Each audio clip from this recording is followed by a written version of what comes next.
Anagonophilia also became conflated. Not even conflated. That is one of those things, kind of like the MAPS, the minor attracted people, who sort of jumped in on the ever-growing trans community. And I think what really put this mixture all together was throwing the non-binary in there when they were able to. And I can't say convince everyone. I don't think anyone's convinced about the. I mean, I can't say no one, but the general public does not accept this gender as a social construct thing. Because they're You might freaking say, scared to say anything. That's what's yeah, wrong. Like they all know we're all playing pretend. Like we all know it. We're just too there's a yeah, lot it's of make people who are too believe. scared to say it.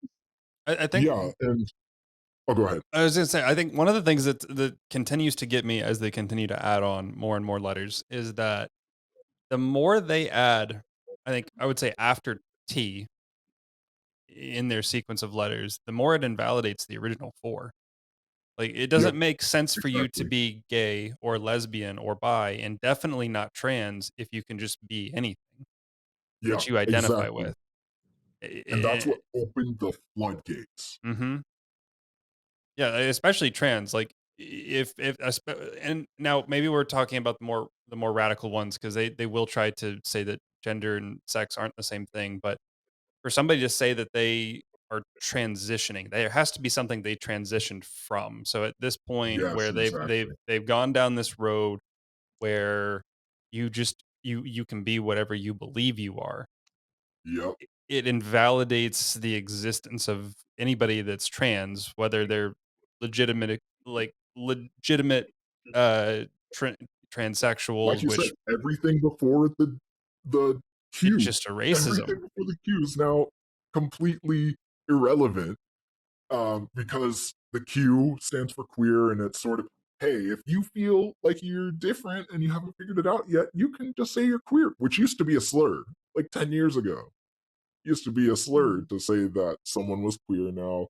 And I know that language changes. I don't want to like get too much into semantics, but they added the Q to sort of put this whole soup together and confuse everyone when the trans debate entered mainstream politics, and everyone was like, what on earth is going on?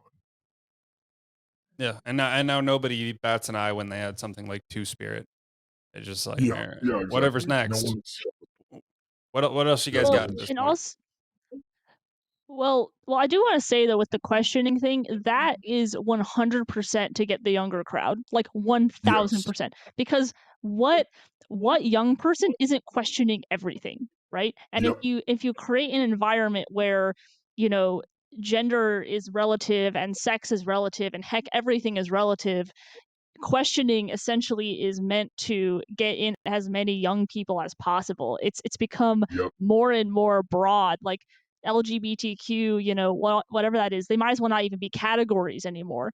If you add exactly. in questioning, because that's meant to destroy the categories. Yes. And the ironic thing too is, if you really think about it, questioning sort of was put under, even though sort of after and equal to the T, because when we're talking about trans, first thing you think of is trans activists, because they're the ones we always hear like screaming at the top of their lungs. Then you Mhm. have everything under that, which is anything you've never heard of that you're honestly never going to accept. And I don't think that movement is going to stick because it's not sustainable. None of it's sustainable. Um, I I think we can go back to this pharmaceutical thing now, and then I want to sort of lay out a thing. I want to see what you guys think of something. The pharmaceutical industry was clearly experimenting on people for a long time. It's not like the whole uh, transitioning kids thing is brand new. Like you said, it goes all the way back to John Money, and all the disgusting godfathers of these different aspects of gender ideology. And there have been these, I would say, more so small scale experiments on people who were struggling for different reasons. And sometimes it wasn't even the actual individual, it was parents who were struggling for some reason. And they were convinced to basically let these people experiment with their children who had no say in the matter. Mhm. It was a thing that not many people were aware of because it wasn't a huge thing until suddenly all these young people were very vulnerable and they're questioning. This is a brand new group of people who can be experimented on. And maybe, just maybe, if we add it as a political platform that seems to be popular with Democrat voters, we can funnel those people into this crowd that wants to. I would say it's witch doctoring now, because it's like you mentioned before, like Connor mentioned, it's no longer transitioning into anything. It is just hacking you up. Transitioning, Mhm. like trans was short for transitioning to the opposite sex, to a transsexual, something none of us thought about. Now trans stands for whatever you feel like you might be, whether it's, oh, I'm a woman now, or oh, I'm non binary, I go by they, them pronouns, which means absolutely nothing. And everything else under the sun, like you said, two spirit, um, yeah, or just anything queer related. And they sort of forced the rest of the community, the rest of the LGBT, and I also want to make the distinction here, real quick, that this is sort of the point where I would say the woke crowd, who was previously the SJW crowd, decided that all of these people who fell under this massive umbrella they had made, hey, we are all going to be a left wing group. We are all going to stick together and fight for each other, whether the people who don't agree with it, whether the people who don't know if they're on board want to jump on board or not. And from them turning that into a whole like alphabet soup sort of thing. I don't want to trivialize it too much just because it's turning into a serious thing, but like they decided we're going to become our own sort of thing. And then the Democrat Party saw how big this community was when the 2020 election came up, and they thought they were going to run off of the internet in 2016. And that election was close. Trump won because of the Electoral College in 2016. Mhm. His Hmm. Right. policies were way more popular in 2020. But I believe that Trump and most other people weren't really aware of how much the landscape had changed, how much censorship had been implemented, that just wiped out common sense, and all we heard was chaos.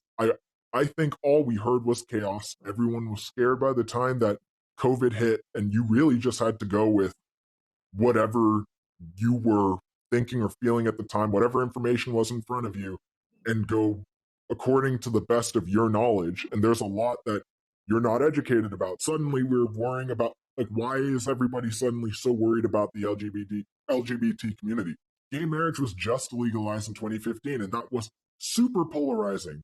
Why on earth is all this new stuff a political platform to run on? Yeah, I think it kind of reminds me a little bit because we talked a little bit about Blair White, who's more conservative overall. But you also too take a less extreme example, which I don't have. Like you take someone like Dave Rubin, where I think he Mm-hmm. actually represents a lot of gay people that they're not into this leftist ideology. They're not even trans or anything. They're like, hey, I just want to They're not be, part of the I don't club. agree with their lifestyle, but they're like, okay, I just want to be left alone. I want to blend into society, and be able to live the way Yeah, that I want. So you have the rainbow people. They want you to know they are gay. They want you to know they yeah. are bisexual. They want you to know they are non-binary. For Yep. They're these like, look at more me, look at me. right, like their sexuality is their everything, where I think there is a group of people, and I think a lot of them are older, that they dress like you and me. Like they're like, I go Yeah, to work, I come home, I'm not wearing a exactly. Hmm. giant rainbow. I And can move through the there world are without screaming. yeah, yeah. And so it leads me to believe that they are more genuine in their response, which I'm sure it probably drives them nuts to see what's happening, to be like, to make um lesbian, gay synonymous with leftist, like Yep. to automatically connect that to child grooming, to have that connection has to be difficult for them, because I know that they're not all that way, which But the ones that are doing these pride parades, the ones that want to read to your children these books, they are grooming at a certain level for sure. They are predators Yep. for sure. But there are plenty. I know there are plenty of lesbian, gay that are not necessarily trying to do that.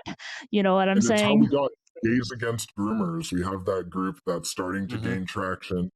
A counterculture group that's fighting censorship ultimately, but they're saying, hey, everybody, there are plenty of us over here who did not want this to get out of control.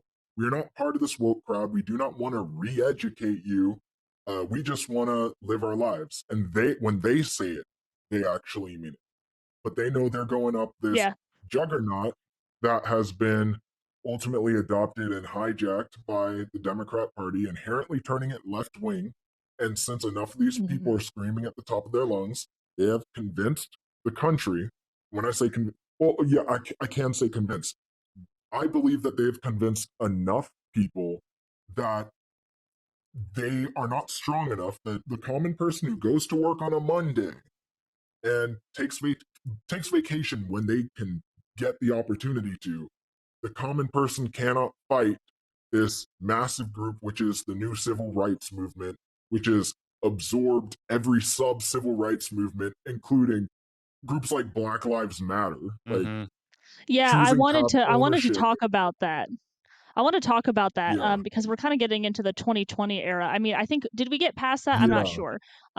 But let's go back to that because I think that's important because we've talked a lot about more of this sexual destruction that's happened between the last 7 to 10 years.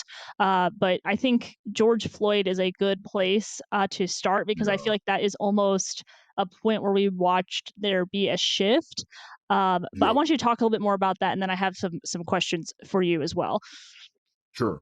I genuinely believe that George Floyd was the straw that broke the camel's back. I think that's the correct term. And I think obviously it's not the first situation that played out that way. Like we've seen a lot of situations like that, like the Trayvon Martin thing, and everyone's sort of Mhm. known what they thought of it.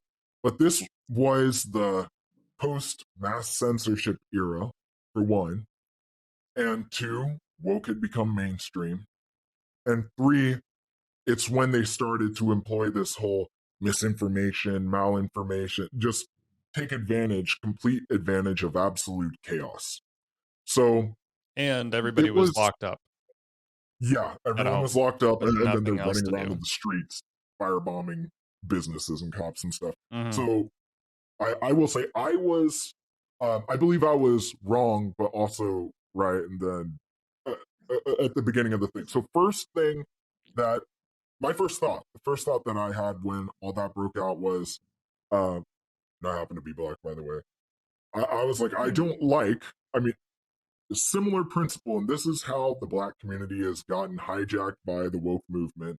I thought I do not like when black people make us look like a bunch of thugs running around, causing trouble, getting in fights with authority.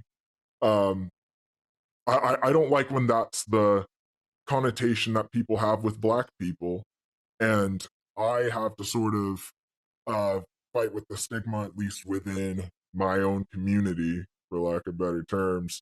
Um, that I don't. I know that I come across sophisticated to a certain extent, um, and Mhm. so there's sort of this whole.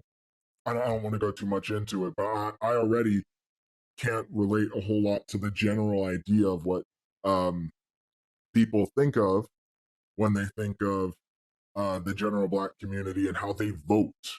I'll say in terms of how they vote, because I would Mhm. say I am a more right wing individual. And yeah, I won't go too much on that front.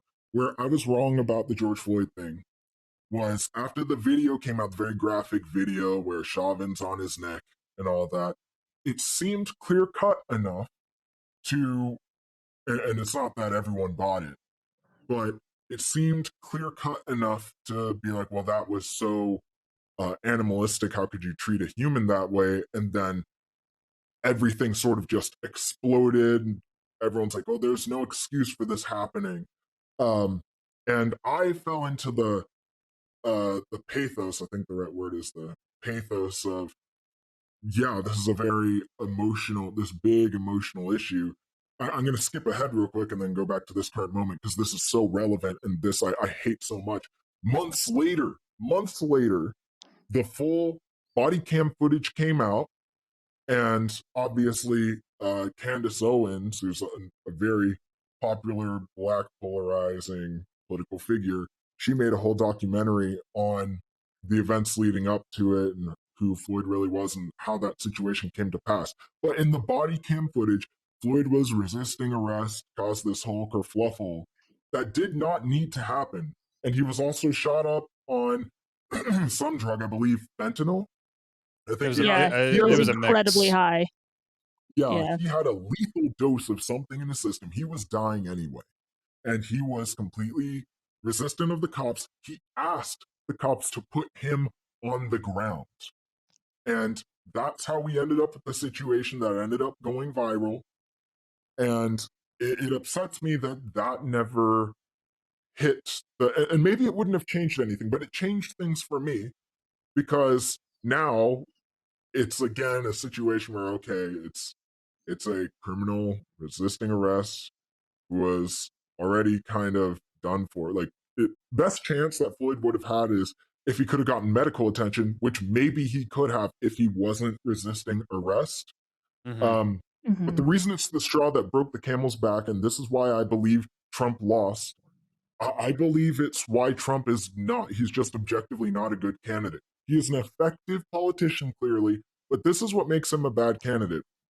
He he does not know how to address things like this.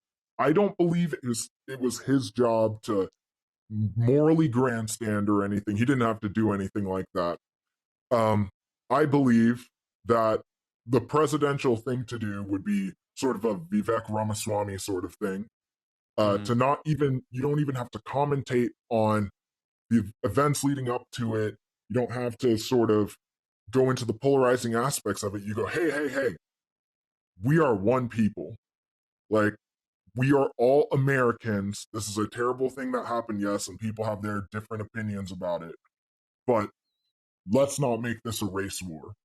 And it probably always would have been anyway. But that, Mhm. alongside censorship, alongside the woke movement as a collective and all that, Trump just never knew how to address those things. He's already a polarizing figure on his own. He's like, okay, Hmm. this will go away. Because usually this stuff would go away. We had the Trayvon Martin incident, we had the Michael Brown incident. These were things that happened in the news and they would go away. The reason that this stuck was because it was during an election. The Democrats tied it to Trump, his apathy. Because again, it's not that he had to do anything, it's the fact that the Democrats had taken advantage of social politics, and that's all that anyone cared about because of Mhm. COVID. And when I say anyone, it's all that people who weren't really involved in politics cared about, and all the celebrities jumped on board, and they were like, this is the moral position to take. And it just caught wind. It just happened to get traction because it was during an election cycle, and Trump isn't the type of person to address social issues. He just thought this will go away Hmm. and didn't do anything. Well, I feel like too as well, not just with, him giving a speech. I would agree with you. I don't think it would have I don't think his speech would have stopped it from happening, because No. everyone hates Trump anyway, and he's like, "Oh, you white Yeah. orange man." But I think too, like it did happen under his watch, and it just didn't feel like, at least from what I've heard and from what I've seen, like granted these cities where it was happening, there were a lot of Democratic governors that were running, but Yeah. also I feel like he could have done a little bit more on the National Guard level, where like things were getting destroyed. And They were I busing think he could have people done a in to little bit more. destroy that city. Yeah. Yeah, it's I don't insane. know. I don't Um, know that he really had a move there or a play. And I say this because by yeah. the time 2020 rolled around, we had 4+ years of the media narrative just Yep. making him out to be this horrible racist person. So what happens when the black community is upset because somebody got killed by a police officer, and then Trump brings a National Guard in and undoubtedly is going to get people thrown on the ground, tackled, Wait a arrested, minute, man. pepper sprayed, rubber bullets. It's all gonna happen. Somewhere it's That gonna is happen. true. Like, Yeah, it Yeah, just I it mean, I would have don't so it think there's I think Trump being the polarizing figure he was, backed himself into a corner, and this was like yes. you said, it was the straw that broke the camel's back. There wasn't a move he could make. It was checkmate at that point. Yeah, That's exactly. all that's I all the think media needed to do was just wait it out until something like this happened, and COVID was just on top of it, just made sure everybody's attention was on it. Yeah, exactly. But I would push back. I do partly agree with you though, where there's not a good enough move for Trump to make. I would say though, by even deploying the National Guard, yes, you have a bad media narrative that can be made, but we also have to look at these areas that are getting absolutely destroyed, the actual people in those areas as well, that would look at an incident like that of the National Guard coming in and stopping their area from being destroyed. They might eventually see that as a good thing. I don't think that would have stopped what happened to Trump because he was a president that was already polarizing in the beginning. Plus, there was a pandemic under his watch, plus race riots. I mean, he had Yes, Mhm. so much against him. I don't think it would have made a huge dent, but I think it would have been better just on a not even a political level, but just on a that's the right as thing to commander do in chief. level. Yeah, yeah. Yeah. Like he should have done one or the other or both. And like I said, it's not that it is not Trump's style to address something like that. So I don't even necessarily hold it against him. I wasn't shocked that he didn't really do much. It's I would even say it's not really his responsibility to speak on something like that. But I will say that today, Biden makes it his responsibility to talk about every single little situation that happens and turn it into a political problem. And Did that that's where start with we're at now. Obama? Trump Because isn't ready. Obama talked about, Trayvon Martin and, Yeah, Yeah, because he was our first half and black president. I would say yeah. so. But I mean, he brought those little situations to the forefront. I would say that did start with Obama. I would say that it's sort of where the social justice thing that sort of like aligns with where the social justice thing would have started, like the grassroots of it. But now that it's all we see, uh, Mhm, that's all my point really is. Like we had all this before. I think it blew up because everything was so polarized and Trump was just not equipped to do. He did amazing on policy. He did amazing on policy. He did amazing as commander in chief, and I agree with the decisions that he made. I'm sure you guys heard as well as anyone, and I heard, and I think even do still think this. If he didn't have Twitter, I mean, maybe he wouldn't have won the election because of all the chaos, but they wouldn't have had much to go off of, and his policies maybe they would have spoken for themselves more. But it's mhm. just not in Mm. Trump's. It's not in his wheelhouse to even be able to begin to address that situation. No, he's very brash, and Yeah, he just inserts foot in mouth all the time. I think if he would have wielded Twitter up until he got into the White House and then cut it off, we might have had a quieter 4 years of his presidency. he's Um the embodiment of 2016. Like Oh, yeah. he just yeah, he wasn't forced to change. He was never going to change or anything, and nobody should have changed. But the thing is, he's the only person you couldn't force to comply. Like, hey, you're going to lose money if you talk about something you're not supposed to. Like, why would he notice that stuff's going on? He's just getting attacked by the media all the time.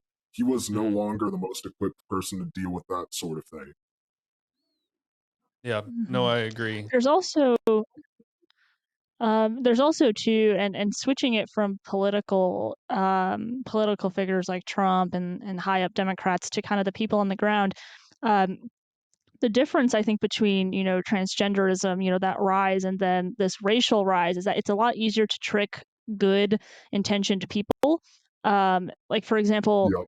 everyone's against racism, right? It's like duh, Yeah. like yes, racism's bad, obviously. And so because you were talking about the video and you were even kind of fooled yourself where you're like, yeah, no, this doesn't look good. And so you took a lot of well-intentioned people that were like, yeah, this is bad, and got them to join in and kind of even to a certain extent Stand in join in on the solidarity. nastiness. Yeah, and so I've noticed that even now in 2023, like, that's something that people still deal with, especially I think people that are white because they're dealing with this Yeah, weird thing of like, okay, obviously I'm against racism, but I don't this movement that's happening where everything I do is racist and every black person gets elevated because everything bad has happened to them that this is wrong. But if I speak out on it, then I'm going to be called racist, and I know that I'm not racist, but everyone's going to think yeah, that I'm racist, and so you've kind of silenced a whole group of people that at one point might have gone along with what happened with George Floyd, realize that they were wrong, but now they can't say that they're wrong. yeah. And you've created like a prison for them mentally where they can't say anything. And it's where they also really got to implement that cis slur as well. Um, Yeah. I know Oh that. wait, Oh, you what? brought up the trans thing. Wait, what? Oh, cisgender? Okay, but you said Are you familiar? Sisler. It's a slur. Yeah, I'm just saying cis. I see cisgender as a slur. Oh, okay, okay. Sorry, I'm Are not. you? There's things that I have like I'm Jordan's not not up to enough date on into the some stuff. internet. That's why this is I'm perfect. That's why not. this is perfect. No, Yeah. yeah. So Okay. cisgender, that started all the way back when the rest of this started, and everyone's like, "That's stupid." It wouldn't necessarily call it a slur back then. It was just It was kind of this used one, as like, one. You know, like yeah, what are you? A white Christian male yeah, conservative cisgender is exactly. pretty much how it would come across. Yeah, they're basically saying, "Oh, you're straight. You can't speak on this because you're straight. You're white. You are Not male. just straight. If I'm right, cis is you identify as your gender Gender identifies you as were your assigned at sex, birth." and you are attracted to the opposite sex who also identifies as that gender. Yeah, and I will So say I do not basically, agree you're with just the a assigned at normal birth thing. person. Yeah, Yeah. yeah, like I yeah, with the whole cis thing, they managed to also turn that into a weapon against, and to sort of just be like, "Oh, you can't speak on this. If you're not queer, you can't speak on this." And I think that really pushed younger people as well to identify as queer. Oh, my voice doesn't matter if I'm cis. Oh, I don't have to be anything in Yeah. particular if I'm queer. And that really rocked the conversation a certain direction as well. Yeah, because you're Oh, talking and 'cause they're now that they've done that, they're part of the intersectional coalition, they have a right to say something. I feel like we were joking about this, the other day that the only way to be part if you're like a white male, like, you gotta be gay if you wanna be able to say anything. yep, You gotta be bottom of the queer, totem pole. you gotta join the intersectionality trains that you can actually have a voice. Yeah, well, My we just favorite we just term, had Jeffree Star even say something about that in an interview, which it's Jeffree weird Star's a 'cause weird dude, man. and he back is, down though. and he's Back down, and he was like, "Oh, I don't want to invalidate anyone's identity." As soon as the woke mob came after him, and I want to mention a term that I love. My father-in-law loved when I brought this up too back in 2016. Is the oppression Olympics? Except it was more of a joke back then. It's like you had to have as many, you had to accumulate as many oppression cards as you could so Mhm. that your voice is more elevated than other people. So you were at least able to throw at them like, "Oh, you want to be in the oppression Olympics? Like, I don't care." Now you actually do have to participate in the oppression Olympics. Well, I say that now. I'm sort of speaking in to black pilled of a sense. I believe that none of this is going to stick. It's not. None of this is sticking. I will absolutely say now. We're talking about all this stuff that's made the world we live in now, clown world. I believe we are seeing it fall apart. And you know what? I do want to talk about this. We could even make this. I know this conversation can't go on forever, so maybe this is where we'll tie everything Oh, we're probably together. gonna end up making this podcast probably 2 episodes, yeah, Connor?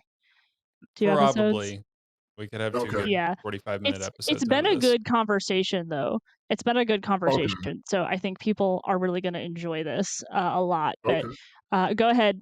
But this what you're about ready to talk about, no that oof, I'm sorry.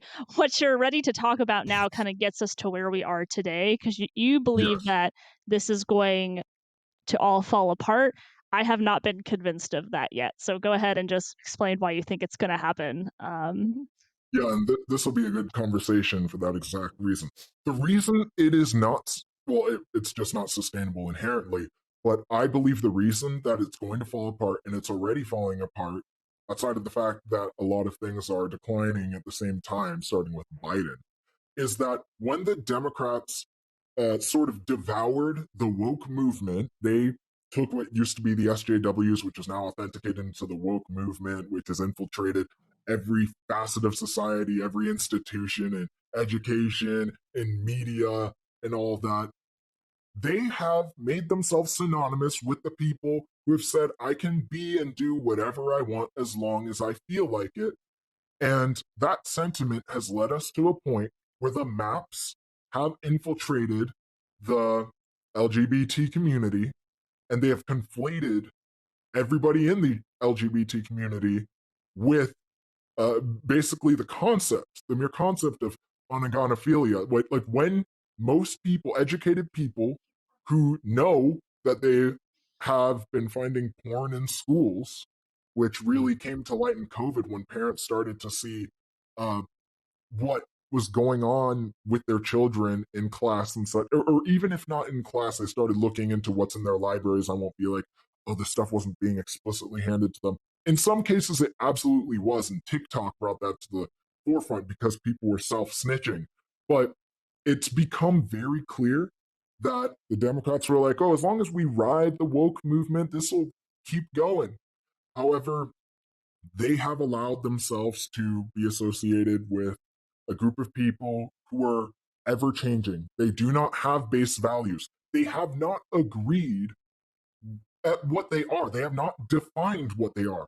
They just say that they are progress. When I say they, I can't even put into a group like who these people are, and not just because I'm like, oh, these are the fringe super mega maga Republicans. Like they try to say everyone who disagrees with them is, including like people who would previously be part of their own community.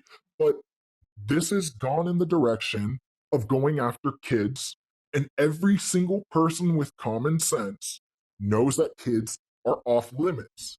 And I think the biggest disadvantage that's going to be had is the younger, the landscape of younger people. Kids tend to think, oh, well, I'm not just a kid, and they've really successfully bridged this gap that shouldn't have happened between kids and adults. Some kids are way too comfortable feeling like they're equal to adults, and adults want to affirm kids and uh, way too often act like they're on an equal level. But I am telling you, the majority of people do not buy that. The line is when you go after kids, when you're taking opportunities from kids who work really hard. I'm not just talking about little kids who are being experimented on by witch doctors who somehow got a degree. I'm also talking about in sports. Like, imagine you train for your entire life, maybe. Say you're really, really good at some sport, like, especially if you're a young girl who is thinking, I want to play in college, I want to play softball in college or something. And then you lose your spot to a trans identifying person. That sort of thing is not sustainable. Even though it's the sort of thing where it's like, oh, maybe that this seems to really be winning out. It's not. The support just is not there. And even if it was there, we would see in the next few years that enough people are fighting back. If you show those images, that you guys posted my article a few weeks ago, Mhm. and had to censor the images, which I think is the right move. But there are so many images to see of what young people are being exposed to. And the counter argument has been from the other side, it's been, oh, well, kids are able to go on the internet and find porn anyway. Uh, they're getting Might as well exposed just in give this. it to them. Yeah, I might as well just give it to them. That's not a sustainable argument because imagine a random adult comes up, starts talking to your kid, even if not about sex, just questioning your identity. Just Hmm. as an individual, you do not let a stranger come up to your kid and just start talking about whatever, you know? And Exactly. adults, Yeah. I say adults, but like everyone's starting to realize the internet is the digital landscape, the digital public square, and it matters way more than we thought it did. these seeds that were planted way back when there were these stupid, innocuous situations, they are now somehow the world we live in, except they are not. They actually are not. And the more that you show, hey, kids are buying this, like kids are really buying this. I don't mean necessarily books, but kids are buying the idea. Yeah. Enough people are going to wake up. It wakes me in, not necessarily that I needed to be woke up to what's going on, but that is a huge motivator to vote. That Mhm. is a massive motivator to be like, I'm at least going to do my part. I am at least going to show up, and I'm not going to go down the whole rabbit hole of elections and all that, but I will say, as a general idea, it's been a thing forever where people are like, oh, the election's rigged anyway. I'm not going to even bother voting. That's not a new concept. Mhm. Like being at Mm, yeah. the front of Gen Z, it is like um, there's this whole jaded perspective that everyone around me, at least, was like, oh yeah, what does my vote matter anyway? And it's Mm. only since 2020, since the Democrats brought out this idea of, oh, you can't deny the election, it's an attack on our democracy. They basically said, they started saying, you should care so much about this now. Like, this is what everybody has to care about. You have to care about the integrity of our elections, even though, like, before then, it wasn't even a conversation. We all assumed it wasn't fair anyway. So now, who's going to get to set the stage? We have a year and a half until the actual election. Like, and I don't know how much of that's going to be in person, how much of it is going to be mailing.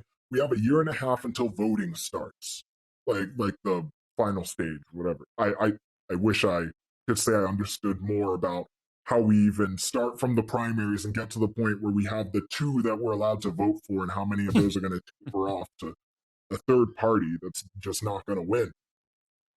By that point, this isn't going to be prominent enough. It's not going to have enough steam, or it will have steam and it'll be a train that drives itself off a cliff. That's my opinion. Sorry, I was talking for too long. Go ahead. No, that's Connor. Did you want to say something? No, I can see the point that you're making, and I would agree with you if I didn't think that the average American was an idiot at this point. Uh, in part thanks to the internet and just how these trends have taken off, uh, with TikTok, and TikTok's set like an unbelievable amount of trends. So Mm-hmm. you probably were aware of the phenomenon with all the girls that all of a sudden started developing tics, Yes, because they thought that that was cute. And case just in like, point. yeah, and it's like where I don't think that we understand exactly how the internet is affecting our society at this point. Mm-hmm. Especially when TikTok, Chinese company owned. Have you ever read up on the differences between TikTok in China versus TikTok in America? Yeah, I had to decide to refrain from making this whole conversation about TikTok because I have so much to say about that. But yeah, the I one mean, in China, it's an they run. example of one corner on the internet, but Yeah, they have like all education. Like their version of mhm, TikTok is just education and motivating the youth to become a um, very next gen version of themselves. Like they're completely motivated to do productive things because that's their entire culture. Their entire culture is building the next generation. mhm, Ours is vanity. They have yep, fed us a platform that just feeds on vanity, and uh the most popular thing that people say I want to grow up to be is a social media influencer. yep. It's true, and it's not like being a social media influencer is not. It's not like it's a job that doesn't exist or doesn't pay. I think that's a concept that our parents and the older generation don't understand. Yeah. And even people in our generation don't totally understand or grasp. Like I know it's possible, and but to be a creator is just it takes a lot. Jordan and I have learned that doing this podcast, that there is a talent and there is a lot of skill that comes into making this content. It doesn't matter if you're on Twitch or YouTube or in the podcast sphere. As far as the culture goes, though, we've seen such a swing and shift. I feel like it can kind of go anyway. Uh, I agree that the model that the Democrats have embraced is not sustainable, and not it's not sustainable within the LGBT community themselves, but that it's in direct clash with everybody else. Yep. Because the problem is, and you mentioned it, is that they're just open to taking in anybody, even if you're black, which has absolutely nothing to do with your sexual gender identity, assuming those are Mhm. two different things, which I don't believe they are. Mhm. But it's like they've brought them in. They brought Pacific Islander in. They brought Native Americans in. They brought Asians in. Like they're bringing everybody, so they can't exclude anybody. Yep. They've got the maps. What's the next 2 or 3 down the line? You can think of people that are gonna be trans species. There's already Yep. people that are claiming to be trans age. They're identifying as kids when they're adults. And then you've got Yep. people that are gonna be trans race, and we've already got a couple of them. Yeah, we do. Ollie London being one of them. And the thing is they can't say shit to those people because Yep. they're accepting everybody. Yep. And it's like you have this LGBT faction within the Democrats that it's accepting everybody. And then you've got the Black Lives Matter movement. They're Mhm. not gonna go along with somebody claiming to be black. It's Nope. not gonna work, and, the feminists are gonna wake up at some point when they realize that their entire movement's been hijacked They already are. by They're men. called they're being called TERFs, Yep. trans exclusionary radical feminists. It is people may not have fully noticed, but now to be feminist is a right wing thing. Yes. Along with Which exercise. That is that's also Yes. insane. a right wing thing, but it just I agree, it's not sustainable. It's gonna run out of steam at some point. I don't know if it's gonna be 2024.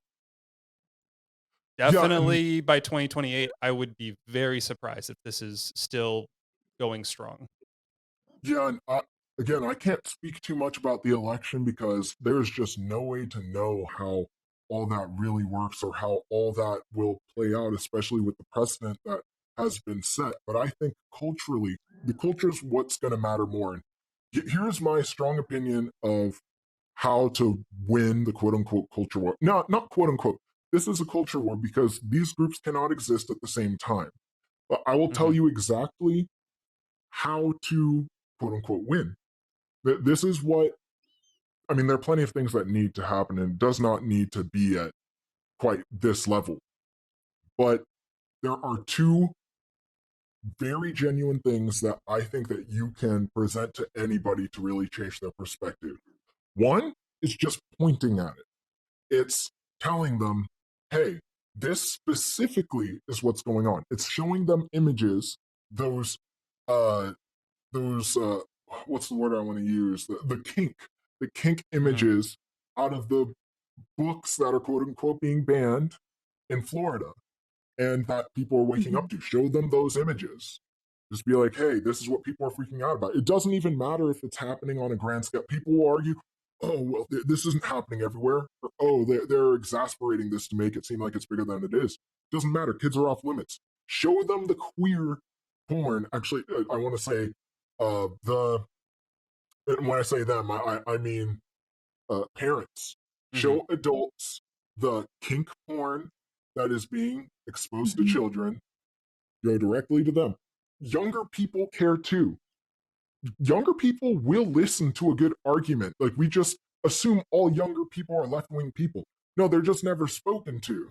The internet Mhm. matters. The internet pushes the majority of the general conversation. Even mainstream media goes largely based on what Twitter is saying, because Twitter is still a cesspool of a bunch of screaming people. The second thing that I think would really make a sustainable model, a sustainable counter movement. And I don't think this is going to be something that this is sort of in my I wouldn't say perfect world. There's no perfect world. But I think that if I don't want to just say it's the right wing. I genuinely believe that it's sane people versus insane people now. Mhm. I think Mhm. if people start to recognize that it's sane people versus insane people, so many more bridges will be built. I think that if we can say, "Hey, I see you, I disagree with you, but but we both disagree with this insanity," that there's a real coalition that can be built, even on the trans thing, especially since they've decided to make that a huge thing. My opinion about trans people doesn't even matter that much. Well, it matters as much as like everybody else's does. I believe that everything matters now. But I think drawing those distinctions will allow to make a bigger coalition. There are people who want to transition to appear as the opposite sex. There are people who want to gain access to women's spaces and steal opportunities from women. And there are people who just want to gain access to children. Like drawing those distinctions will make a massive, massive difference. Like saying, oh, I may disagree with gay people, but we all hate this movement of people who are trying to, you could argue, trying to turn people gay by putting them in a state of confusion. People like Dave Rubin will side with you. They'll be like, yeah, like, as long as we don't make this specifically a right wing thing, everyone will team up, would team up, and denounce this. We, like I said, we don't have to fully agree on the values that we have. Uh, I believe everybody would be on board with that. And then California, they'd still choose to be blue, but they would kick out the Mhm. alphabet mafia. Hmm. Um, Florida, Texas, they will still stay red, and they'll have gotten back their autonomy as well. I can tell you want to say something, Jordan. Yeah, oh, I have so much because I agree with a lot of what you're saying. And also I do want to say, so we've referred to them as minor attracted people. I'm willing to just call them pedophiles straight Yeah. up. I have Yeah. no problem with that. These are sick, twisted people that, like you And while you said, said that, they want to in case gain. this in case this turns into a clip, yes, minor attracted people are absolutely pedophiles, but also going into what I'm saying just now, distincting those from people who clearly think that that's not okay because they're saying, hey, all the super mega MAGA Republicans are saying that trans people and trans activists are pedophiles. They're calling us all pedophiles. They're trying to erase our existence. If we draw that distinction and say, no, we know that Mhm. not all of you are trying to do that, fight back with us against these pedophiles, they will be forced to denounce one another. They will be forced to say, yeah, we're not Yeah, with you guys. We denounce you too. Continue. yeah. Sorry. Yeah, yeah, no, no, no, you're correct. Like we have to define our terms and stop trying to relate, you know, pedophile with, the gay community. Like that is, or people that are actually gay, lesbian. Like that's probably not a good idea because I know they're not pedophiles. Like I think there's a group of people that most definitely are. So again, it's drawing those distinctions. I think too as well. The internet, we have to. You're right. Like we have to use the internet in a certain way and point at it. We talk about schools. I was actually sitting down with a mom friend the other day. We were having brownies and sangrias, and she was telling me that she was like, I can't pick out books for my kids now without reading them. She's like, because one Yeah. day we picked out a nice book, and it looked really good and like showing families. At the end of the book, it was a child's book with a pregnant man. And you're just like, oh my gosh, like how the heck did this get there? Um, because people, and I think there needs to be a word of mouth conversation, because typically when we see Yes. something online now, we're like, oh, that person's just right wing, oh, that person's just this. But I think it's a combination of talking about it on the internet, but also having those in-person conversations of saying, hey, our library actually isn't safe anymore. I have to read through all these books to make sure that that there's nothing, you know, lesbian or gay in it. Like that's not something that, you're trying to teach your kids. Or how um about Another biologically thing just too that I inaccurate? yeah, no, absolutely. And especially I think you have a right as a parent to, if you have religious values, to instill those in your children. You have that right to Yeah. do that. And a second thing too that I want to point to in regards to, building a coalition, is building a level of community action against these ideas. So for a great example of this, and I'm gonna kind of toot Connor's horn and our horn a little bit here, but drag queen story hour, like Mm-hmm. conservatives go insane over these, as they should be, because it's completely Yep. gross and disgusting. It's so gross and disgusting. And conservatives like to complain. That's just something that we like to do. We're pretty good at it. And one of the things Connor and I had talked about, and one thing that Connor really instilled was like, we can talk about these issues, but we got to do something about it, right? We got to do something. And so we had the idea of like, let's just do a story hour on our own. Let's do that on our own. Counterculture. And the amount of Yeah. and the amount of response that we got from it, I was surprised. Where there and it goes to what you're saying is that there are sane people out there, John. There are sane people that don't want this crap. They want another alternative. And if we give people, which by the way, having a normal story hour shouldn't be an alternative to over sexualized men being caricatures of women. Like this should be the norm of our Hmm. women and our community sitting down with our children and teaching them. That should be something that's normalized. So I think in combination with the internet movement, there has to be in-person movement of us I working agree. with these small communities as well as working on that wider scale, which is the internet and politicians and politics. Yeah. What I mean is, I think that people need to look at the internet and then look at the real world because the internet used to not be the real world. Now it Mhm. very much, Mhm. at least, has seeped into it. You can really see what people are saying, even though a lot of sane people are censored. A lot of people do think the same as you. You just can't see them because they've made Mhm. it difficult to see where you guys agree, or just the fact that you guys may even have the same value system. Like you said, you go out into the world and you realize how much support there is. It's because all they're seeing outside is the activists, like the Mhm. activists on the other side.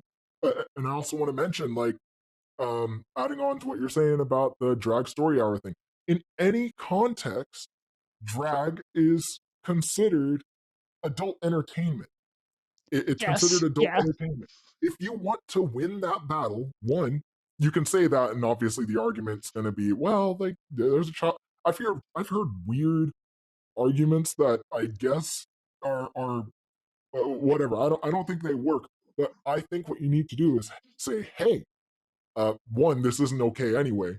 But two, drag is not the same as trans. Like I don't know how they hold that under the same umbrella, but I think it is very important to Mhm. recognize, hey, this is another movement that they have hijacked, and they're saying on the news, the super mega maga Republicans are going after drag queens. They think that all of us are the same. No, they're the ones who are saying that they're all the same. And then even these drag Mm. queens who are, they know that it's adult entertainment, but they think they're just under attack because they're being told by trans activists the conservatives are coming after you. And it's not just conservatives in reality, it's everyone with the Mhm. same Right. brain. But the drag Correct. queens are being told, hey, the conservatives are coming after you, and you're one of us, right? They're convincing them that you're one of us. Mm. Drag queens know already that they are not trans. If they're saying that they are, I don't even know if you could count them as being inherently part of the LGBT community. They're just people who dress up as the opposite sex, not to gain access to children. So we have to draw that distinction and say, hey, do you agree with this? Because a lot of the time they say no, and then they just end up confused like everybody else. We have to draw these distinctions because they will turn around and be like, wait, what?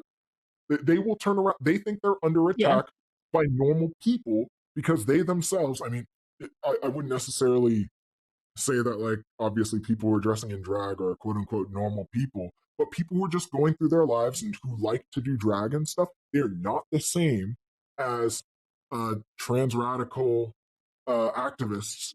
And they will turn around and say, yeah, this isn't okay. Like, what's going on?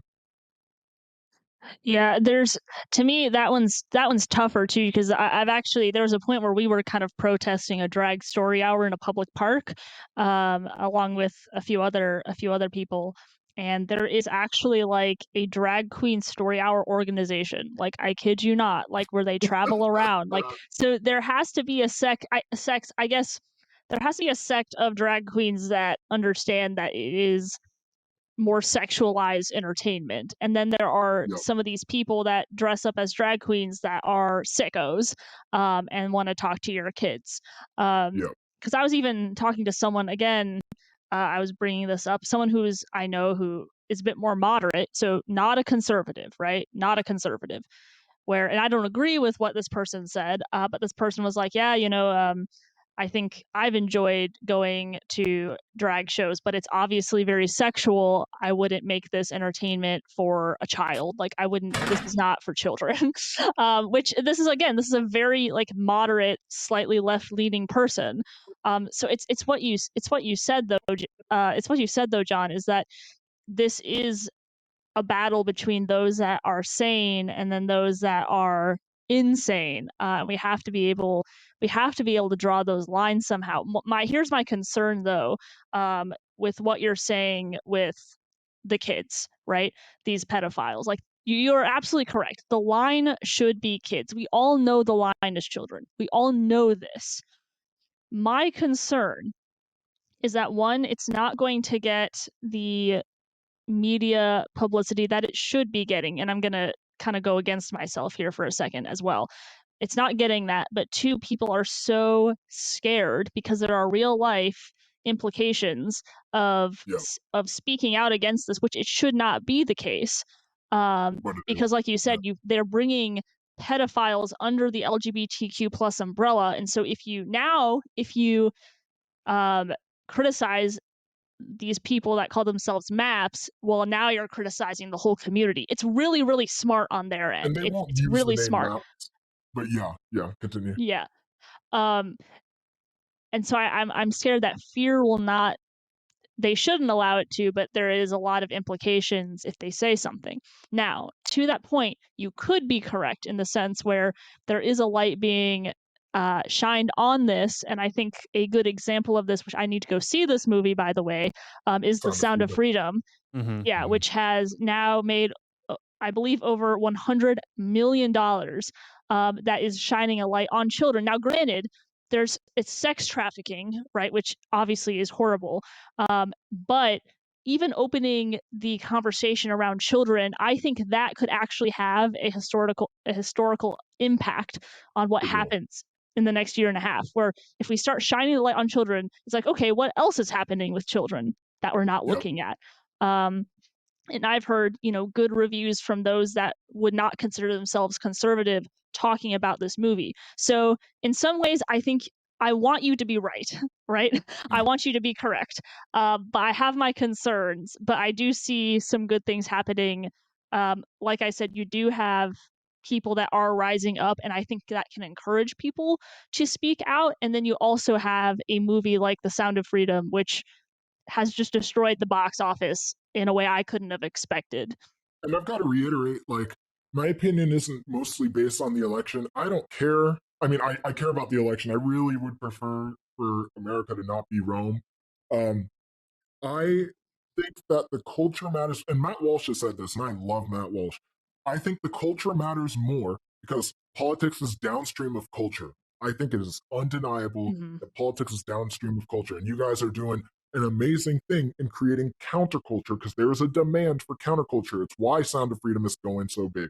It's why you guys are getting good responses to doing your own story hour. Um, I genuinely believe that changing the culture will turn the tide. And like I said, I'm not going to go into the Matt Walsh thing, but I genuinely believe this. This goes into what I was just saying as well. I believe we need people like Matt Walsh and to let them do their thing and not criticize them and be like, oh, he needs to be less mean. No, like Matt Walsh needs to be allowed to do what he needs to do because his mission, his inherent mission, is to save children. Just like um, Tim from Sound of Freedom. I can't remember his last name. I feel so Tim Tim Ballard. Ballard. Tim Ballard. They have missions. Let them do their mission. We have to be careful to not become subject to what is probably an inevitable pendulum shift. I'm not an idealist in this sense. I know that it's Mm-hmm. probably going to be a massive pendulum shift. But if we would like sanity to stick, we're going to have to realize the things that are not going to change. We need to realize, we need to be able to draw the distinction. For instance, we need to close that border. I genuinely need, I believe that in the perfect world, immigration is almost to an extent stopped as much trouble as it would cause. We have a massive crisis with human trafficking, fentanyl, and a lot of stuff going on at the border. But people are going to turn around and say, "Oh, you're racist. You don't want the Mexicans coming over here. You're saying that all Mexicans spread around fentanyl." They're going to play all these different angles. We have to basically make it clear. Oh no, it's not that we're against legal immigration. They always say, "Oh, the migrants. You're going after the migrants."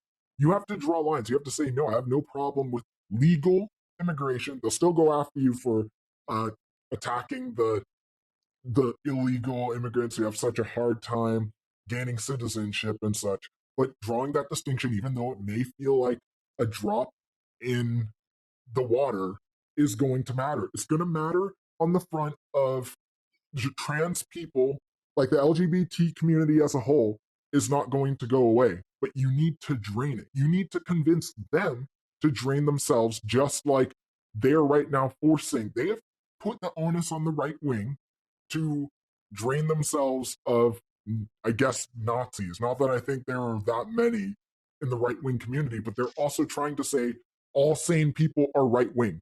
That is not the case. We have to change the narrative from that. We need to talk to people that we disagree with and say, hey, we recognize that we are not on the same side. On a regular day, we would be fighting each other. 5 years ago, 10 years ago, the argument was over gay marriage. That boat has passed, at least for now. Now we're in a whole different territory.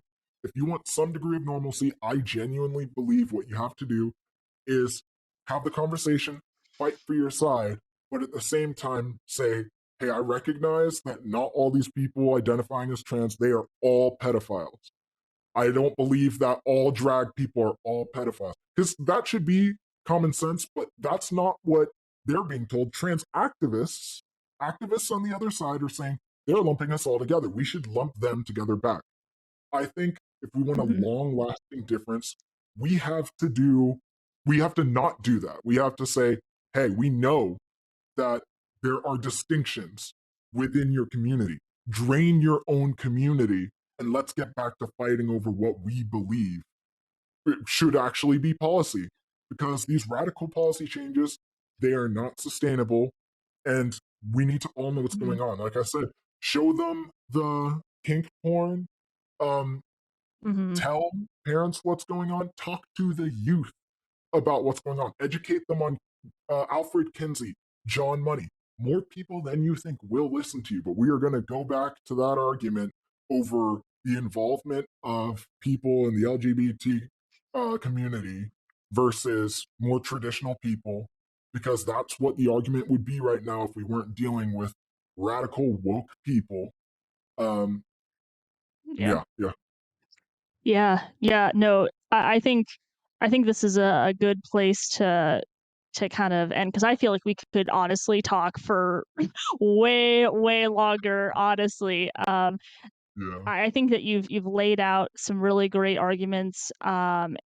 And honestly, I've given a really good preview and just had a good conversation about this and what people can do without their politicians. So I really appreciate it. I know Connor does as well. We've had a we've had a pretty good time talking about this. This will definitely be a two-parter episode. If you want to check out, again, John is one of our contributing writers. So if you want to check out some of his work, we'll make sure we link that below. And if you want him to come back to have more fun conversation, I know I'd love to have you back. I'm sure Cotter does too. There we go. Yeah, Absolutely. he nodded. He does. Yeah. We've had a fantastic time. Thanks for coming on and doing this. This was a lot of fun. Yeah. Thanks for having me. Thank you for coming on.